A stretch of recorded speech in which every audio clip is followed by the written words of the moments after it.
Hello, good afternoon, everyone. Welcome to this press conference. Thank you very much for giving us your time and attention today so that we can introduce the work of the Special Advisory Council for Myanmar, or SAC-M. My name is Isabel Todd. I'm the coordinator for SAC-M. On the panel today, we have the Council's three founding members. They are Professor Yanghee Lee, who is a former UN Special Rapporteur on the situation of human rights in Myanmar, Mr. Marzuki Darusman, who is former chair of the UN Independent International Fact-Finding Mission on Myanmar, and Mr. Sidoti, who is a former member of the same fact-finding mission. We're also very grateful to be joined on the panel today by a member of the Civil Disobedience Movement, or CDM, who will be speaking to us from Myanmar anonymously. We also have members of the CDM who want to convey a message to us directly from the streets, from the protests today. So we will do our best to facilitate that. We will try to hear from them briefly, and then they will continue to show us their demonstrations today while the anonymous member of CDM is speaking. We'll start by hearing from the panelists. Each speaker will make an opening statement, and then we will follow those with a Q&A.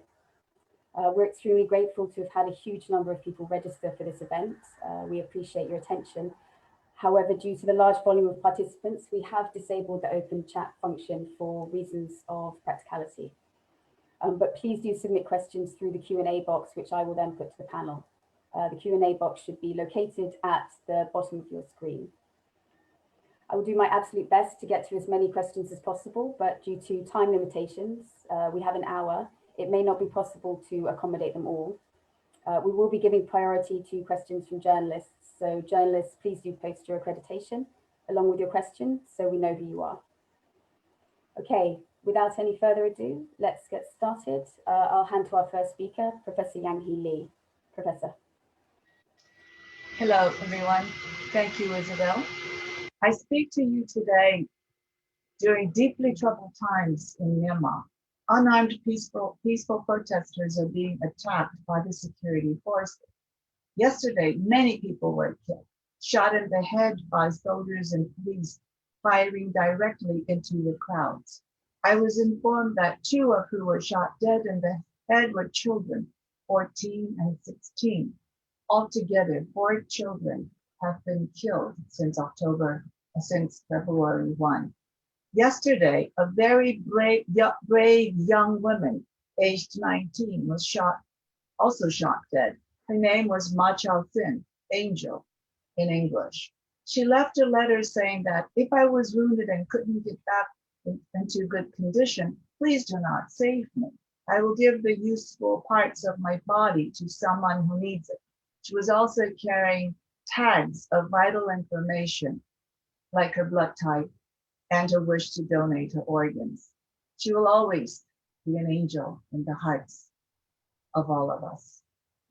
My prayers and thoughts are with her family and their loved ones. This is the Myanmar that we are all witnessing today. Tragic loss of lives, extreme turmoil, and great uncertainty. Let me start by explaining how and why SAC-M was formed. Last month, myself and the 2 other founding members of the council were approached by Myanmar civil society groups asking us to support their efforts fighting for human rights, peace, democracy, justice, and accountability in Myanmar. They have been doing this work for many, many years, and they have faced many challenges in the process. However, since the military coup on 1 February, their work has simultaneously become even more urgent while also significantly more difficult and dangerous. So we 3 founding members resolved to form this Special Advisory Council for Myanmar. Together as SAC-M, we will serve as an international platform to ensure their voices and messages are heard at this critical time. And we will draw on their knowledge and expertise to provide information and analysis to the international community so that the international response to the crisis will be based on the realities in Myanmar. We ourselves have accumulated substantive knowledge and will not hesitate to share along with their analysis with the international community. For those of you who are not familiar with me, from 2014 up until last year, I held the mandate of the UN Special Rapporteur on the human rights situation of Myanmar. For 6 years, I was responsible for reporting on the human rights situation to the UN Human Rights Council and to the General Assembly. I was appointed during Wu Peng-Seng's time, witnessed the 2015 elections, witnessed Daw Aung San Suu Kyi rise to power and barred from the country in December of 2017 for speaking the truth. During this time, I reported on countless acts of brutality committed by the military and security forces against Myanmar's ethnic nationalities and religious minorities.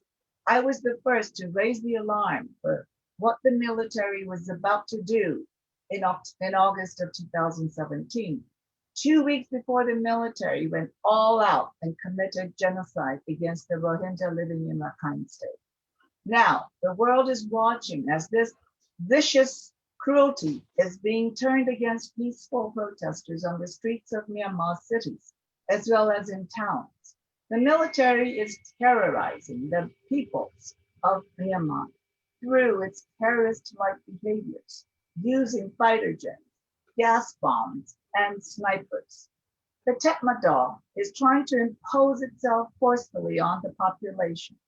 Let me be clear, there can be no recognition of this military junta as a legitimate government. It would be a betrayal to the peoples of Myanmar who have responded by risking their livelihoods, their safety, and increasingly their lives to reject the coup. We are seeing millions of people taking to the streets in protest. We hear you loud and clear. You will never accept a military rule. I personally know that sentiment very well, having lived through 2 coups myself. We have seen the creation of innovative grassroots movements that have been incredibly effective at resisting the military's takeover. The Civil Disobedience Movement, CDM, the General Strike Committee of Nationalities, and Generation V. We have seen solidarity with these social movements from Myanmar's ethnic armed organizations. Last month, the Peace Process Steering Team or PPST announced it would suspend all political talks with the Myanmar military and stated its strong support for public mobilization, including the CDM against dictatorship and the military coup. We have also seen Myanmar's elected representatives organized to form the committee representing Pidalsu Grutol, the CRPH. This week, CRPH appointed acting union ministers to assume duties on behalf of their colleagues elected by the people of Myanmar in the last election, who have been overthrown by an illegitimate military regime. From the very outset of my mandate as a special rapporteur, I had vowed to call a spade and to not leave any stone unturned. I must again do that. What we are seeing now in Myanmar is definitely crimes against humanity committed by the military and security forces against its own people. There has been a widespread and systematic attack on the civilian population with knowledge of the attack. Since 1 February, there are around 1,500 arrests and more than 250, probably more, enforced disappearances. There's also been murder, more than 60 dead, most notably Sunday and yesterday. The way they have been carried out, the intention to kill is beyond doubt. There are pictures of security forces aiming straight at the protesters, and some aiming for the head. And yes, they are widespread, happening all around the country with the same tactics used everywhere. With this note, I will hand over to others to speak. Thank you. Thank you, Yanghee. I will pass to our next speaker, Mr. Marzuki Darusman. Marzuki. Thank you. Am I getting through to you? Yes, we can hear you, Marzuki. Yes. All right. Thank you. Thank you, colleagues, for coming together with us this afternoon. The Special Advisory Council, as Professor Yanghee mentioned, not much to add to what has been said by Professor Yanghee, except to emphasize the the aims of the SAC-M being threefold: strategy, advocacy, and information. Now, it would seem that in the initial stage, we would be very much preoccupied with the information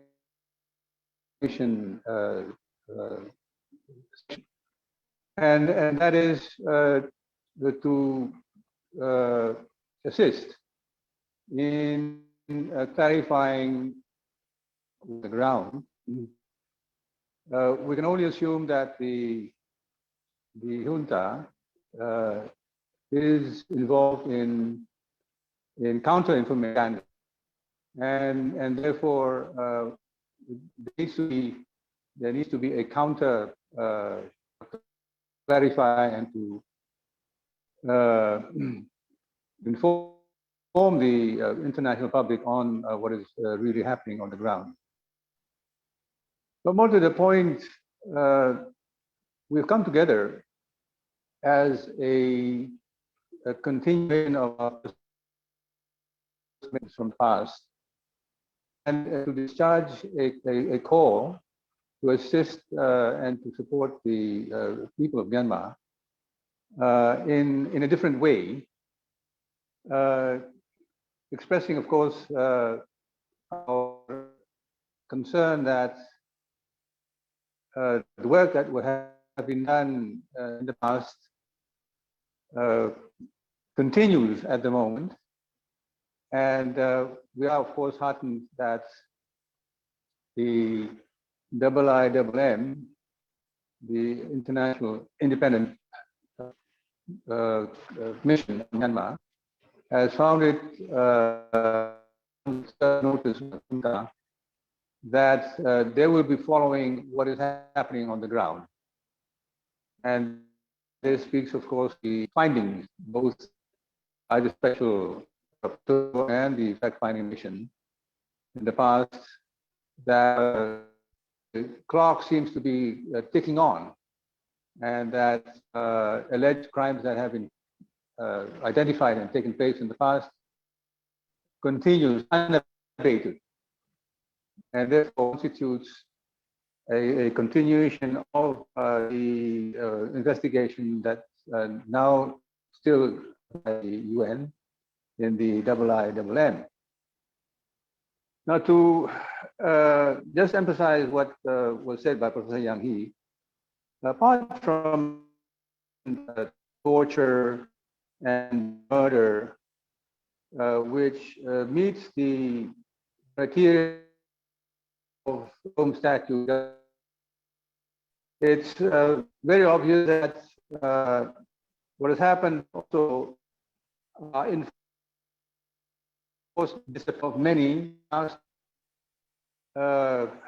come to the police station but have subsequently then disappeared with no information as to their whereabouts. The action of the junta has been clearly aimed at civilian civilian community, and that, of course, meets fully the criteria of crimes against humanity, according to in court. Now,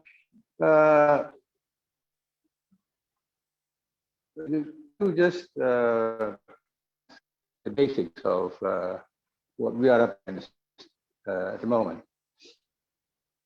The mob in Myanmar over the last 10 years is irreversible. And therefore, what is happening that's triggered by the takeover of power by the Tatmadaw on 1st of February, what the junta is now facing is a completely different Myanmar public and people, and therefore it is I think a completely new situation that we are now facing, and therefore the mission of the SAC is to assure that there is clear understanding by the internet of what is happening in the country. Now, this junta, of course, is party to what has been committed in the past, which led the UN to set up the fact-finding mission to look into the atrocities that took place into 2017. And therefore, what is happening now is a continuation of those atrocities undertaken by the same Tatmadaw that committed alleged genocide in the past, and it is now having to be responsible for the actions being taken against the civil ministry and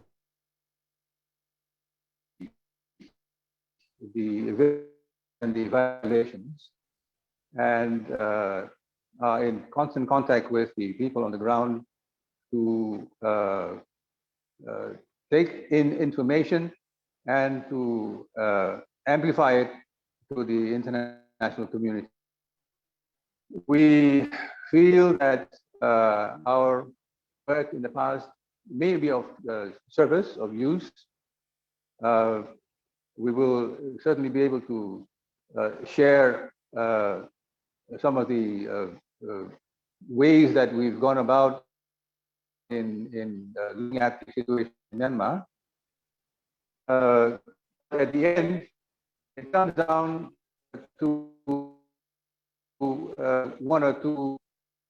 One is that the myth of the Tatmadaw being armed forces that have been continued for the last 70 years. The Tatmadaw is nothing less than an ethnic armed organization of the Burma group, passing for a national armed forces of the country.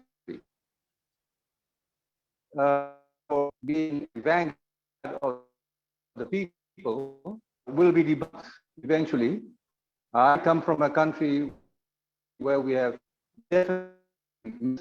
of armed forces being the vanguard of the people, and therefore we completely understand the ways and the methods that the Tatmadaw are using at the moment to suppress the democracy movement.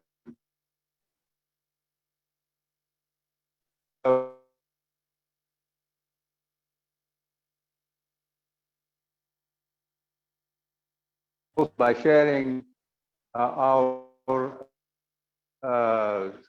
support, but we will be completely guided in terms of advocacy, what the movement aspires for and the future of Myanmar. Thank you.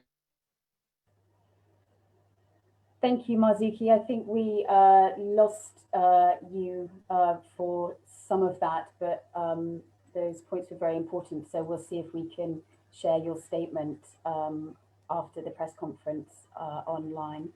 I will move to our next speaker, Mr. Sidoti. Chris. Thank you, Isabel, and good morning, good afternoon, or good evening, wherever you are, to everybody who is participating.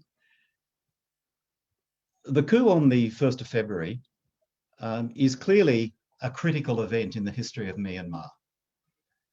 But it was not sudden. Rather, it is a display of the power of the Myanmar military, the Tatmadaw, consistent with the way in which the Myanmar military has acted throughout the decades and the generations. Since the 1st of February, we have seen killings on the streets of Myanmar's major cities, Yangon, Mandalay, Naypyidaw, and others. Perhaps more than 60 deaths already, perhaps significantly more than 60 deaths.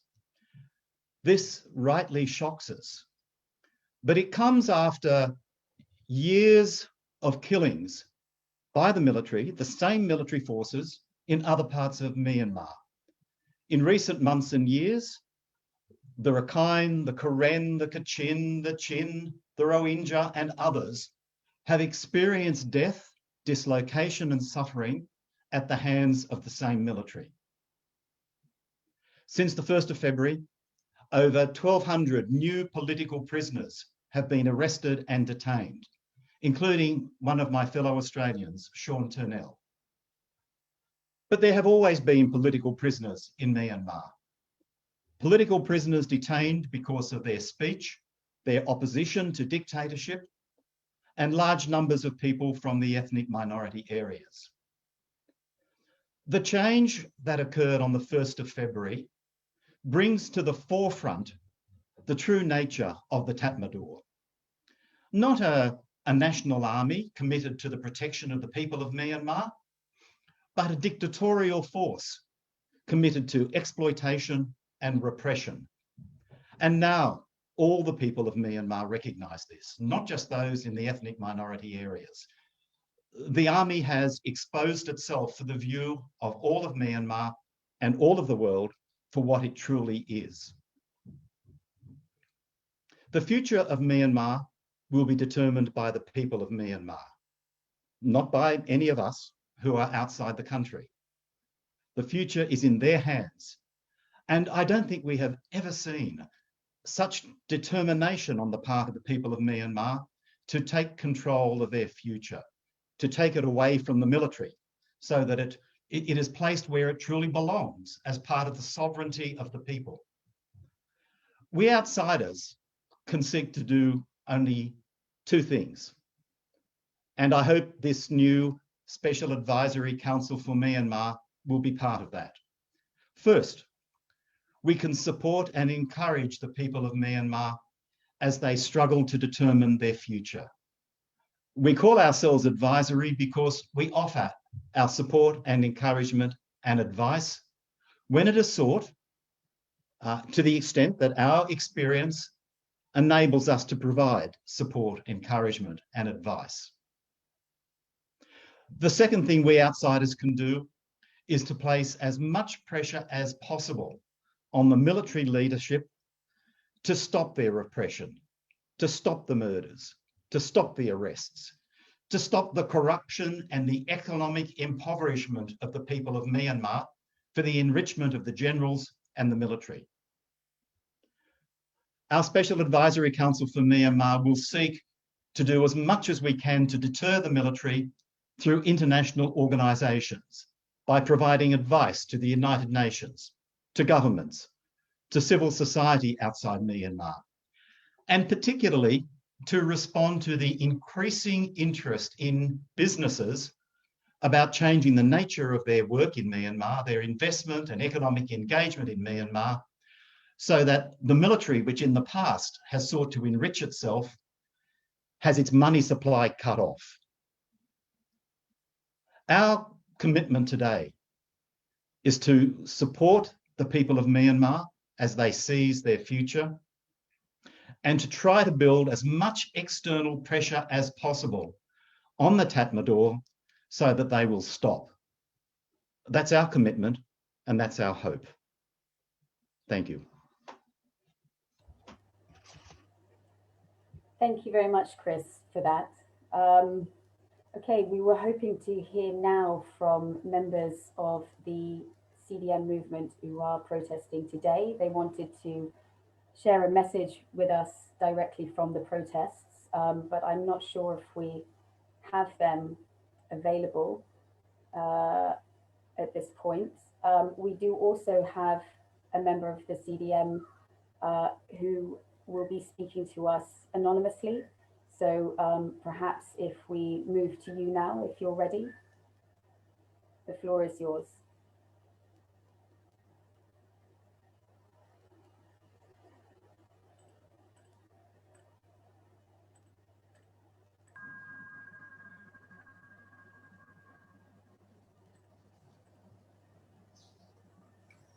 Please go ahead. Thank you, Special Advisory Council for Myanmar leaders, for allowing me to join you today and say a few words on current situation on behalf of the citizens of Myanmar.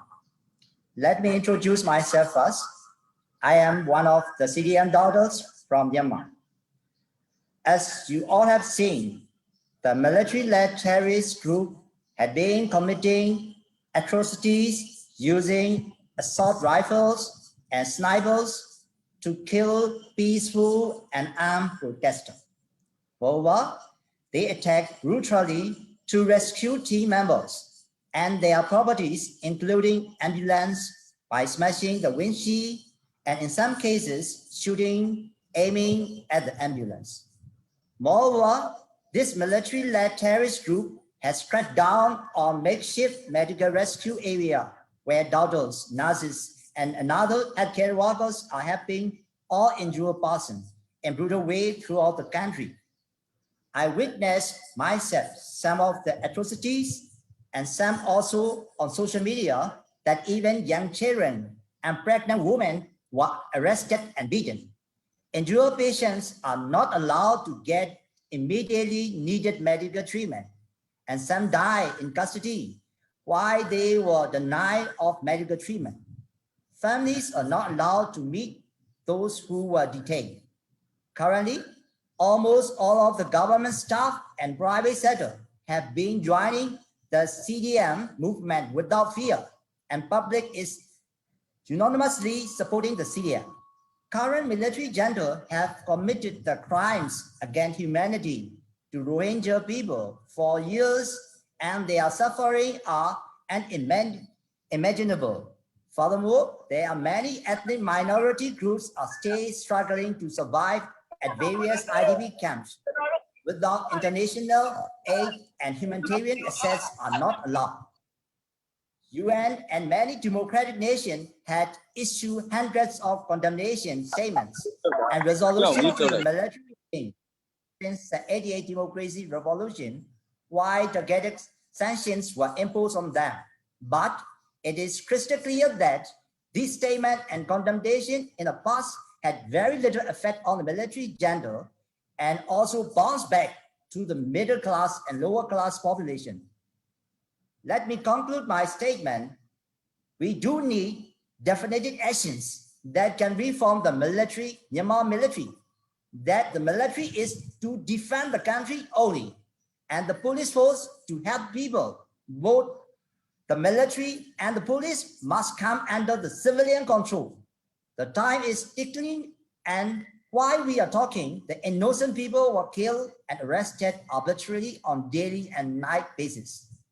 To prevent further violence and bloodshed, we need your support. Please use any means to protect the Myanmar people and to continue the democratic process and national reconciliation. Thank you. Thank you very much for your statements. Our friends at the protests, we have them now. They should be calling in to make their statement. Please, can you share your screen?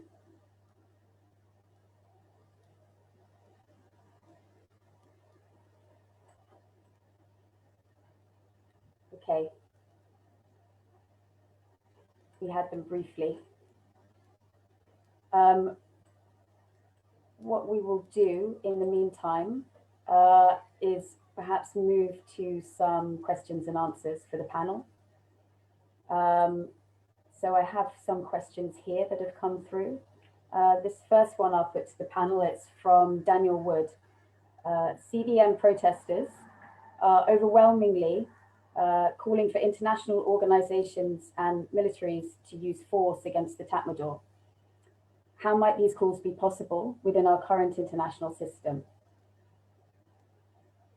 Yanghee, would you perhaps like to speak on this?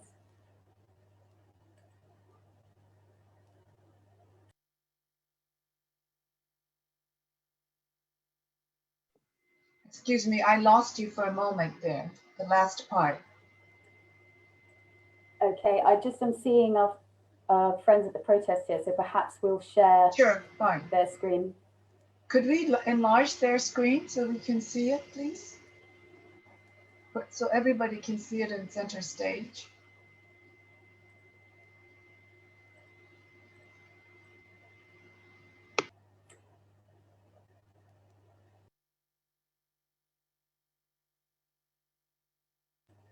Unfortunately, we're not able to do that. They'll have to turn their microphone on. Let's go ahead with the questions. So Yanghee, that first question from Daniel Wood, it was CDM protesters are overwhelmingly calling for international organizations and militaries to use force against the Tatmadaw. How might these calls be possible within our current international system? That's a very difficult question for me to answer.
How many dead bodies Okay.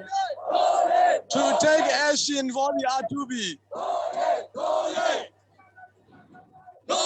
So in here, many people inspired, beaten, arrested. So we treat as an enemy. We feel like that we are not just a human being. Please, the international community treat us as a human being. We are human beings like you, like the other people. But now most of the people were killed on the road, brutally and cruelly. So how many dead bodies we have to be killed for the R2B? Okay.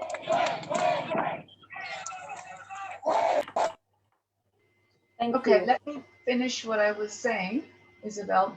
I think our friend in the streets of Myanmar answered your question very well.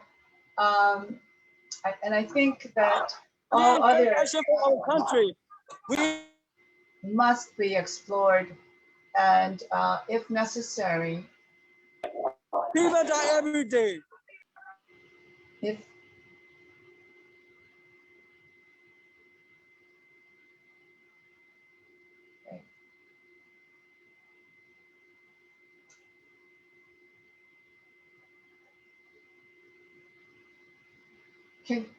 is our message getting through?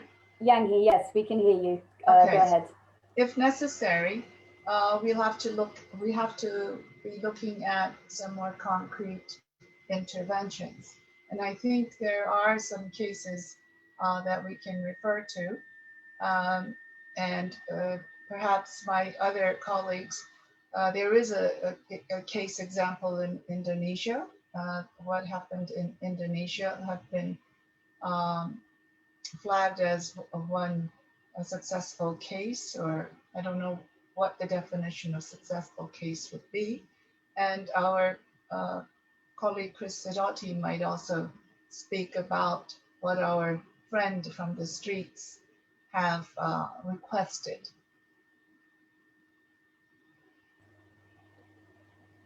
Chris, would you like to speak on this question? Yeah, thank you, Yanghee and Isabel. Certainly the situation in Myanmar rightly leads to calls for the responsibility to protect being invoked. That responsibility has been recognised by the United Nations, and it applies to the UN itself and to governments and others. It can take a wide variety of forms, and certainly it should take the form of applying as much pressure as possible on the military to prevent the violation of human rights, these kinds of atrocities as we're seeing. I would, however, caution against talking about foreign military intervention because that works well only where it occurs with the agreement of the state. It can play an important role, but I would fear that the Tatmadaw would never agree to it. And that means that we may well have war in Myanmar, like we have had in Afghanistan and Iraq and elsewhere, when foreign military intervention has been attempted in the face of the opposition of a local armed force. I'm not sure that that's what the people of Myanmar want. I suspect it's not. But that's not the only option. There are other options for pressuring the generals. Regrettably, they take determination, and to date, the United Nations has not shown sufficient determination. They take commitment, and they take time.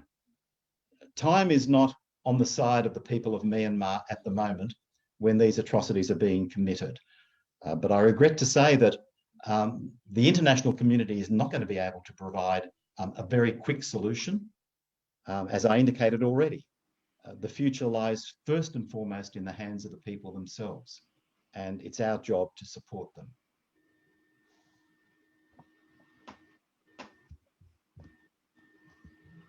Thank you for that answer.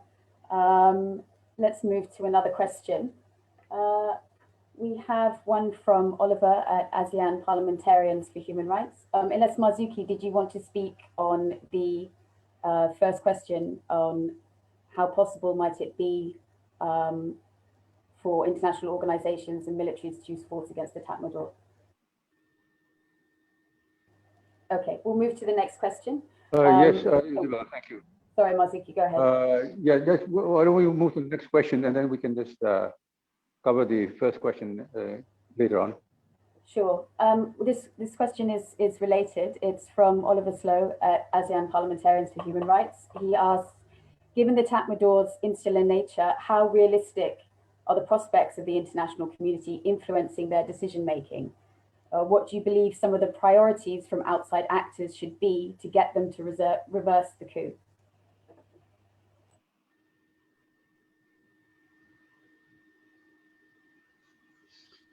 So, I think what we're seeing at the moment is a shaping out of a regional concern, much more coherent than in the past few weeks. The international community, of course, is certainly seized on this.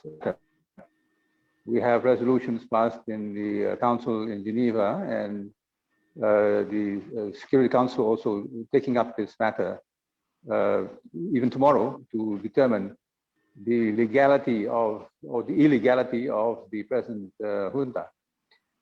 So there are many actions being taken on various fronts, but more to the point, within the region with the informal ASEAN ministerial meeting that took place yesterday. I think ASEAN is now collectively and jointly able to express its concern, and that clearly what has been the view in the initial period that this is an internal matter has been completely shifted to the side.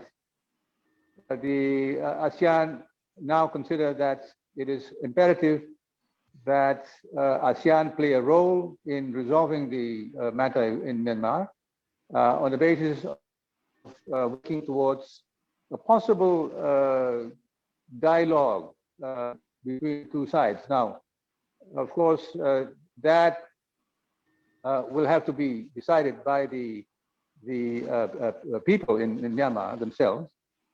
But it is important to emphasize that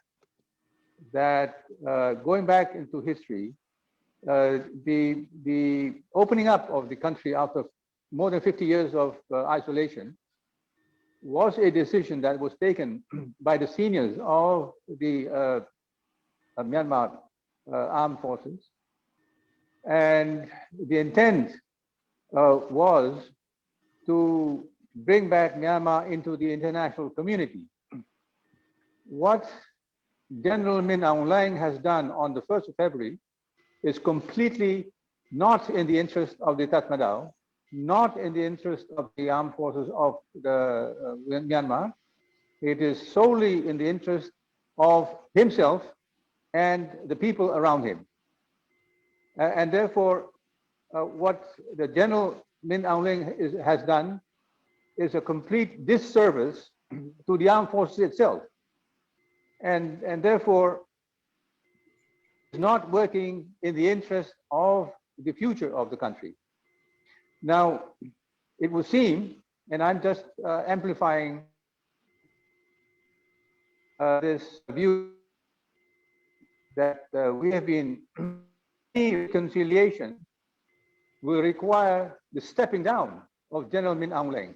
Only then can the conditions be shaped out for a possible dialogue between the two sides. Otherwise, it will lead up to a zero-sum game, and we will see bloodshed not far in the future.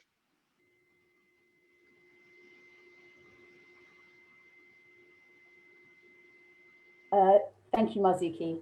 We're having quite a few questions on this one particular topic, so I will try to group them together as one. To the panelists, do you see a scenario in which the international community, including the UN, can accept CRPH as a legitimate government?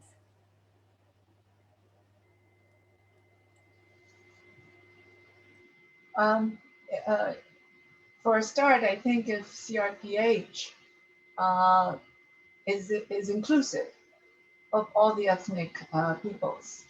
There were many MPs elected in the past election from ethnic parties. And currently, the CRPH seems to be just NLD members. But if the CRPH includes all the ethnic MPs, then I think it would be quite possible for the UN to recognize it, or the international community, or even member states to recognize it as a legitimate government. Chris, your thoughts too, maybe?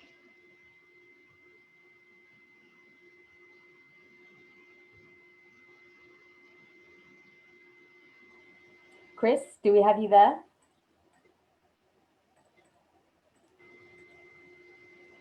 Chris, you're on mute. Chris? Sorry, I had some difficulties with the computer. Look, I wouldn't add very much to that, that for the CRPH to be officially recognised, it has to represent all of the parliament, which is the point that Yanghee was making. So I think that's the most critical issue. It must demonstrate that it is able to represent the parliament as a whole. That's very difficult in the circumstances of the present, where members of parliament are being arrested, others dispersed to all parts of the country. How it's possible to establish that kind of legitimacy is a difficult question. But certainly the CRPH has a far stronger claim to international recognition than the regime established by Senior General Min Aung Hlaing and his cronies.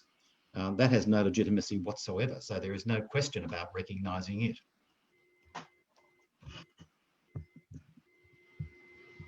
Thank you, Chris. I think we've lost Marzuki, so I'll just move to the next question.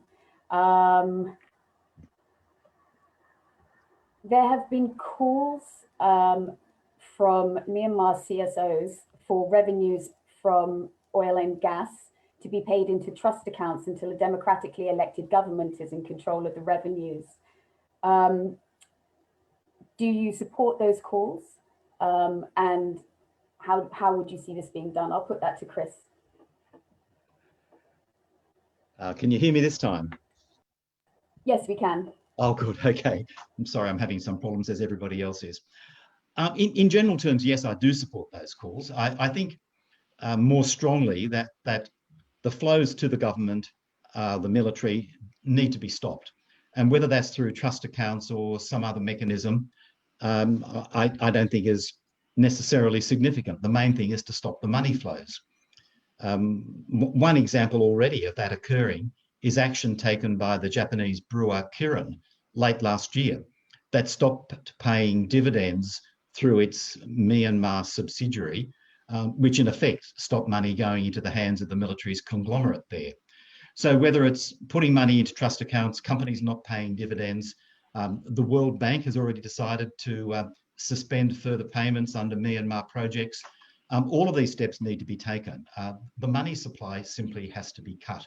And that's the most urgent priority and the most easily taken step that people outside Myanmar can take immediately.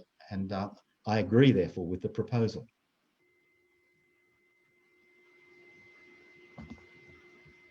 Thank you, Chris. We have another question here, which you may want to answer. It's from Erin Handley at the Australian Broadcasting Corporation. Australia has been accused of dragging its feet in its response to the military coup and the recent violence. Australia says its military cooperation with the Tatmadaw is under review, but the US and other allies have taken a tougher stance. Do you think Australia has done enough? What would you like to see Australia do? I would certainly like to see Australia do much more at the moment. Australia has historically tried to maintain open channels of communication with the military. It did that for a long time, and I could see in the past good reason why it did it. But now, under these circumstances, I don't think that approach can any longer be pursued. It simply has not returned anything of value to the people of Myanmar. So we do need to see a stronger approach being taken by Australia, and it should start not with reviewing that military cooperation program, but suspending it. It's inconceivable that a program can continue that provides legitimacy and credibility to the military, as well as in the past, giving them opportunities for international travel, which they have enjoyed a great deal. So stronger action needs to be taken. Another step that Australia should take will be to join the action before the International Court of Justice that has been commenced by Gambia under the Genocide Convention. Canada and the Netherlands have already joined that action alongside Gambia. Australia should do the same. So there are steps that can and should be taken, and I'm urging the Australian government to take stronger action now. Thank you very much, Chris. We have a question here from a member of the CDM in Myanmar, a doctor, who asks, what is the role of the UN Security Council in tomorrow's urgent meeting? Is enough being done? Yanghee, I'll put that to you.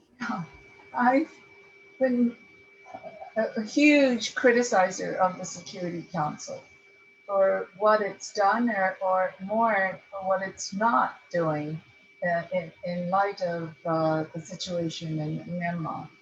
The Security Council, I think, with China and Russia's veto power, will not move an inch forward. And I have called for and this is good time for a complete review of the UN Security Council system. How can, in this day and age, can we have a permanent member who has a permanent veto power? And these are the two biggest countries that have many issues themselves and exercise a lot of power over other parts of the world. And so tomorrow's Security Council discussions are very, very important. I think one of the immediate discussions will be who will they, maybe it's an easier one for them, who will they acknowledge as the permanent representative of Myanmar? Because Jomo Tun, the junta, has decided to remove him from his post. Thank you, Yanghee. Marzuki, do we have you back on the call? I was sorry, Isabel. I was disconnected from Chris. Are we still with the? Hello. Yes. Hi, Marzuki. Would you like to comment on the role of the UN Security Council in light of the meeting tomorrow and enough being done? Yes, just to follow on Yanghee's point. The issue, of course, is very the permanent representative there is representing the legitimate government of Myanmar, and therefore there shouldn't be any question on to legality and the status of the ambassador there, and therefore we may expect that short of any unexpected turn, that the Security Council will confirm recognition and acknowledgement of the present permanent representative of Myanmar in the Security Council. It's more of a procedure issue rather than anything else. And of course, that is very crucial, because if it were to be reversed and that the permanent representative is de-recognized, that the junta will then have a free reign on inside the country, with no means of anyone from outside to prevent could take place in a much escalated scale than what has happened 1 month. We're hoping that this will come out the way we expect, and that the present as a permanent representative will come in his status as the official representative of the government of Myanmar. Thank you very much, Marzuki. I think we have time for one more question. Could I, Isabel, if I could just make one very short point on this. Yes, go ahead. The Security Council's dealing with Myanmar, more than anything else, is a test for China.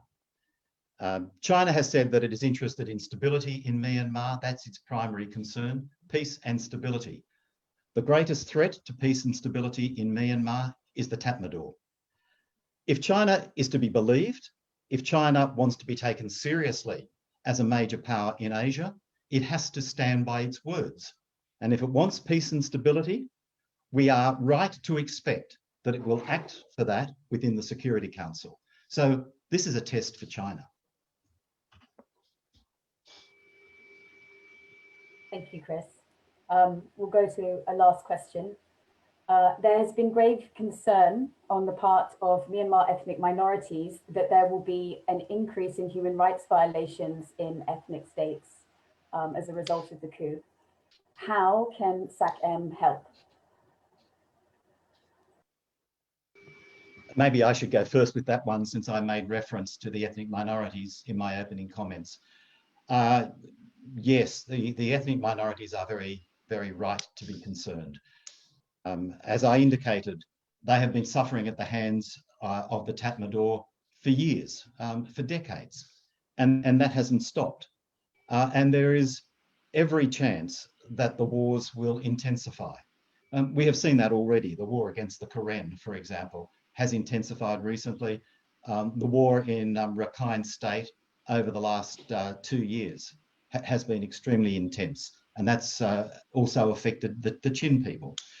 So I think the ethnic minorities are right to be concerned, but they're also right to be demanding a seat at the table.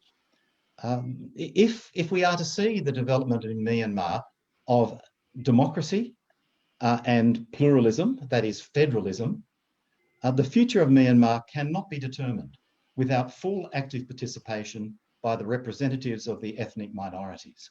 This is not just a dispute to be resolved between the military and the Burma people. It must involve all of Myanmar. So this is a time of great risk and great threat and great opportunity for the ethnic minorities of Myanmar. I would like to add to what Chris said, is that this is why we're here, to be the platform for all the voices of Myanmar. And we hope to shed a torch onto Myanmar for as long as it's needed. We all know that international attention wades away very quickly. If there's another situation that arises in another part of the world, Myanmar would be forgotten. SAC-M, that's why we're here. We will make sure that Myanmar will not be forgotten. And we will make sure that all people's voices in Myanmar will be heard through our platform.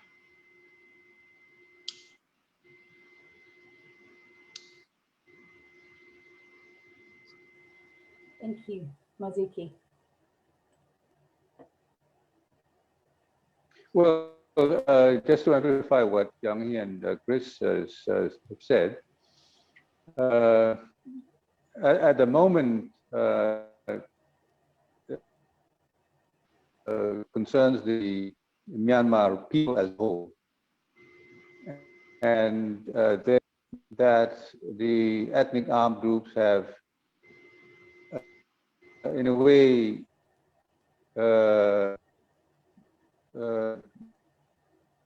referred to the Civil Disobedience Movement, and therefore may not necessarily have been trying to promote their specific interests and concerns, and see themselves as part of the overall democratic movement, which is heartening and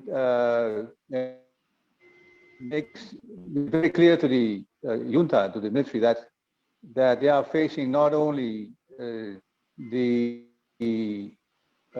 civil disobedience movement, but also the solidarity of the ethnic armed groups with the CDM in moving forward and restoring normalcy, which is, of course, going back to the democratic process, which in a broader sense, of course, will encompass the future of the ethnic armed organizations within a, as Chris was saying, a federated democracy in Myanmar, which the people of Myanmar aspire to. So for the moment, I think our concern is the safety of the people on the ground. And I think that's well appreciated by the ethnic armed organizations in their overall approach to what is happening at the moment. Thank you, Marzuki. Just before we wrap up, there's one more question that I think it would be worth commenting on. The question is whether the Council plans to include additional eminent experts from other Asian countries to influence ASEAN, as well as also engage with China and Japan on the political level. Could I put that to the panel?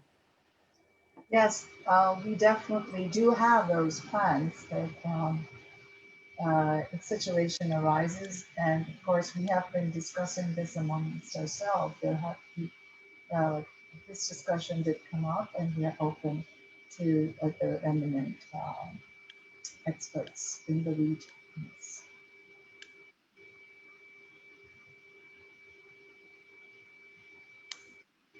Okay, I think we'll leave it there for today. So if I could just say thank you very much to everyone for joining us. Thank you to our panelists, Professor Yanghee Lee, Mr. Marzuki Darusman, Mr. Chris Sidoti, as well as our speaker from the CDM movement. Thank you very much for joining us, and please visit our website for more information on our work, and you can direct inquiries to info@specialadvisorycouncil.org. Thank you very much. Thank you very much. Thank you. Thank you.